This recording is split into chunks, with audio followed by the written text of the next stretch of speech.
చంద్రుడి యొక్క సన్నిధిలో చూస్తే అటువంటి ఆనందం కలుగుతుందమ్మా. ఆనందమే అనుభూతి, అనుభూతే భక్తి. అనుభూతి లేనప్పుడు భక్తి కాదు, అది ఒట్టి భుక్తి అవుతుంది. ఇవాళ మీరందరూ ఆ అనుభూతికి అనుభవానికి పాత్రులయ్యారు. అందుకని నా నెత్తి మీద చూడవయ్యా చల్లని చందమామన్నాడు, అంతకంటే చల్లనైంది ఏదైనా ప్రపంచంలో ఉందా అన్నట్ట.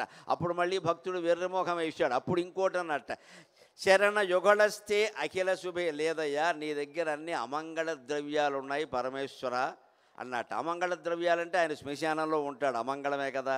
బూడిద పూసుకుంటాడు, అమంగళమే కదా. ఎముకల దండ ధరిస్తాడు, అమంగళమే కదా. పులితోలు ధరిస్తాడు, అది అమంగళమే కదా. చనిపోయిన పులితోలే కదా. అన్ని అమంగళ ద్రవ్యాలు ఉన్నాయి కదా. ఏదైనా మంగళ ద్రవ్యం ఇద్దామంటే వెర్రిముఖమా ఓసారి నా పాదాలు చూడరా అన్నట్ట. చరణ యుగళస్థే అఖిల శుభే. ఆయన పాదాలు దర్శించిన వారికే ఇంట బయట సర్వమంగళాలు జరుగుతాయి కదా. అమంగళం అనేది ఆయన దగ్గర ఎక్కడ ఉంటుందండి అసలు? ఆ మంగళప్రదమైన వస్తువులన్నీ ఆయన పాదాల్లో ఉన్నాయి. పైగా ఆయన భార్య ఉమా కాత్యాయని కాళీ హైమవతి ఈశ్వరి శివ భవాని రుద్రాణి శర్వాణి సర్వమంగళ. అమ్మవారి పేరు సర్వమంగళ. సర్వమంగళాదేవి ఆయన్ని వరించింది అంటే ఆయన దగ్గర అమంగళాలు ఎక్కడ ఉంటాయండి? ఈ వాదన ఆయనకి భక్తుడికి జరిగాక చివరికి శంకరాచార్య ఏమంటున్నారంటే, ఓ పని చేయవయ్యా, నీకు బంగారం ఇవ్వలేను, డబ్బులు ఇవ్వలేను, కానుకలు ఇవ్వలేను, మంగళప్రదమైనది ఏది ఇవ్వలేను. కాబట్టి ఓ పని చేయ, నీ దగ్గర లేనిది నా దగ్గర ఉన్నది ఒకటి కనపడుతోంది. కమర్థం దాస్యేహం భవతు భవదర్థం మమ మనగా. ఇది బహు చమత్కారం.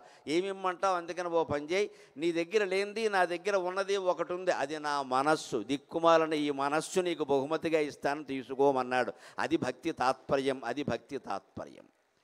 ఎన్ని దీపాలు పెట్టినా, ఎంత వైభవం చేసినా, లక్షపత్రి పూజ చేసినా, కోటిపత్రి పూజ చేసినా, కోటి కుంకుమ పూజ చేసినా అందరూ గుర్తుపెట్టుకోవాలండి, మన మనస్సు అక్కడ లేకపోతే అవన్నీ దండగే.